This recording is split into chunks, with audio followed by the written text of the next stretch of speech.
Hello, fight fans. I'm back again with another video. I'm going to be making several more leading up to the fight. It's almost here. I'm excited. I know everybody else is excited. So what I'm hearing now is, like right now, I already made my prediction. I said that I felt Mayweather was going to win, and I gave you guys the reason why I felt Mayweather was going to win. But now let me just answer certain things. A lot of people, they say that Manny's going to throw flurries, a lot of punches, and go in and out and possibly win by a split decision. I wanted to say this, right? If you look at Manny Pacquiao's fights and you analyze Manny Pacquiao's fights, I judge Manny Pacquiao from the Barrera fight into present. I don't judge him from the knockouts before. I judge him from the Marcos Antonio Barrera fight into the present. And if you look at those fights, Pacquiao was able to overwhelm all his opponents with punches and not really eat a lot of leather himself. He only ate a lot of leather 2 times with 2 different fighters.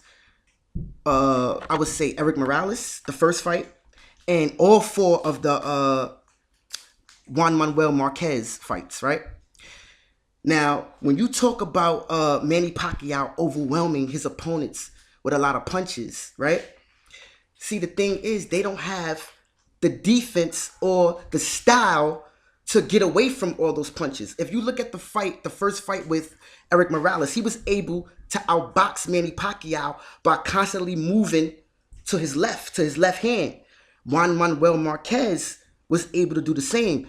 Both of them found a lot of success, and we all know Juan Manuel Marquez found a lot of success with that knockout in the 6th round, and Manny Pacquiao went to sleep and went to bed, probably just now waking up. That's a joke, just joking, right? Now, what happens when Manny Pacquiao fights against a fighter that historically lands more than anybody, that has a better landed percentage than any other fighter in the history of boxing? He has never fought, not even Marquez has a better landing percentage than Manny Pacquiao. I'm not saying that Mayweather's not going to eat some leather, but Manny Pacquiao is going to eat the most leather that he's ever eaten in his entire career. We've seen him fight Juan Manuel Marquez, and every time, in every fight he had with Juan Manuel Marquez, I seen Manny Pacquiao get staggered.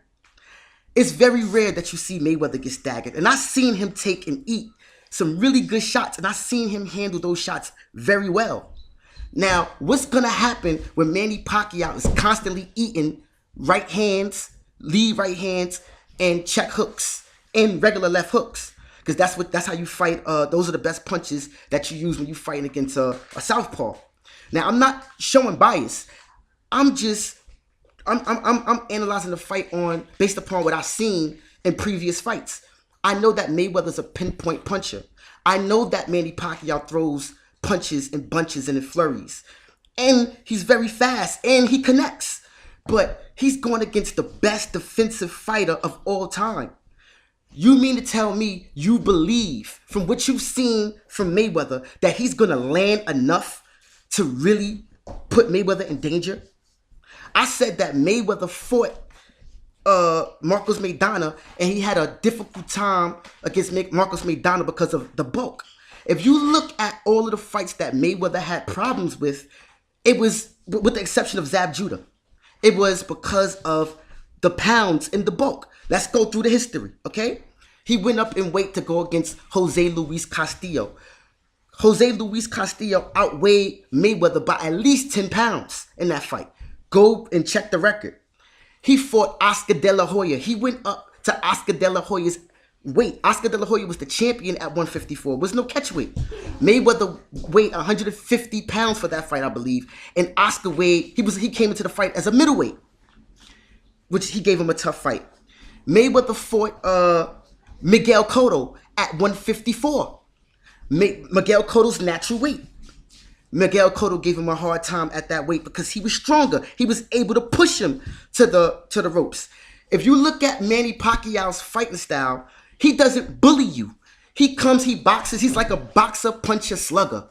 He doesn't come and try to muscle you and push you to the ropes. That's why Freddie Roach even said You can't. What was good for Marcos Maidana in that fight is not going to be good for Pacquiao in this fight because they are two different fighters with two different skill sets. Manny Pacquiao overwhelms you with punches. Marcos Maidana comes in and he bullies you. He pushes you to the side. He throws punches in crazy angles. He throws overhand rights. He throws overhand lefts. That's Marcos Maidana's style. Manny Pacquiao jumps in and out, comes back, jumps in and out, comes back. That's why when you look at Manny Pacquiao's fights, every time he had a problem with a fighter, it was a boxer. Now, this is just common sense. I'm just using logic. When Erik Morales fought him the first time, he defeated Manny Pacquiao by boxing him. When Juan Manuel fought Manny Pacquiao 4 times, and a lot of people feel that Juan Manuel Marquez won all 4 fights, he did it by boxing him. You understand what I'm trying to say? Timothy Bradley, which I believe Manny Pacquiao was robbed in the first fight, but nonetheless, he gave Manny Pacquiao a hell of a fight. Manny Pacquiao did not go in there and whitewash him the first fight, nor did he do it the second fight. You know what I'm saying? And look what happened. He gave him a good fight. So if you go through history, that's why history is so important. See, a doctor is able to know how to diagnose an illness based upon his previous experiences with other illnesses, with dealing with that illness previously. So he's able to look at the symptoms of his current patient and give a diagnosis. That's why history is so important. You have to know your history to know to know what to expect in the present and to know what to expect in the future. Now, Manny Pacquiao has a history of having trouble with boxers. Now, he is going up against the best boxer of our generation. I'm not saying Mayweather's going to go in the fight and whitewash Pacquiao. Pacquiao is an all-time great, in my opinion. Pacquiao is great. I love Pacquiao. He's a great human being. He's a great humanitarian. I got the utmost respect for Manny Pacquiao. I love Manny Pacquiao. But for this particular fight, using common sense and using logic, Mayweather has a better percentage of he has more advantages in this fight than Pacquiao.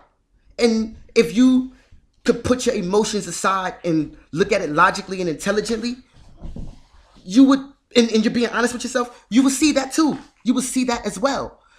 And another thing that I wanted to say too, because you have these fans that are called Pac-tards and you have fans that are called Flomos, right?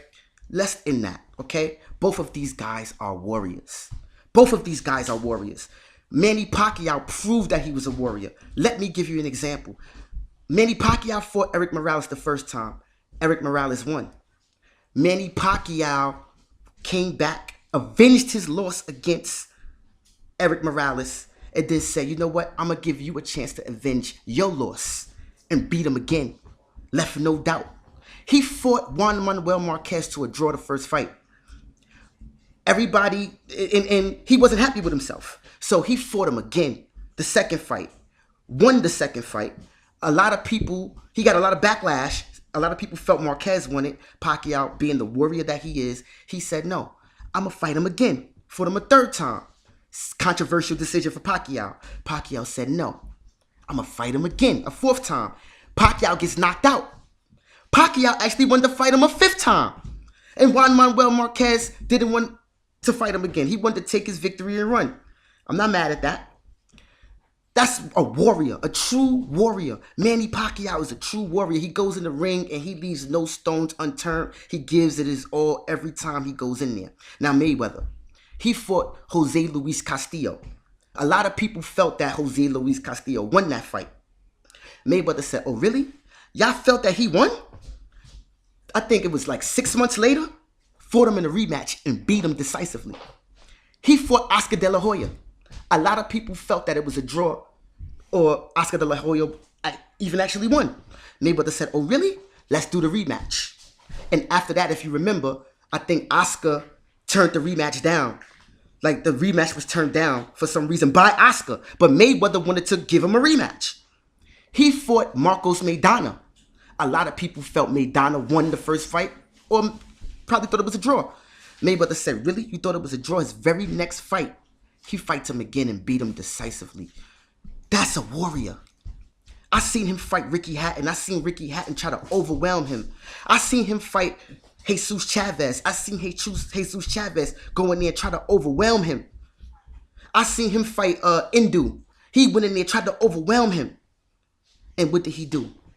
He went and he stood the task, stood in the pocket, fought back, brawled with them, boxed them, and won the fight. Those two guys are warriors. Those two guys are legendary. Let's stop this whole Flomo and Pactart bullshit. Because that's what it is. It's bullshit. They're both great fighters, and they both deserve a lot of adoration. And let's leave it at that. So like my videos, comment. If you don't like it, tell me why you don't like it. You know, I'm new at this, so I want to continue doing this, and I want to be good at doing this. So please leave your comments. God bless.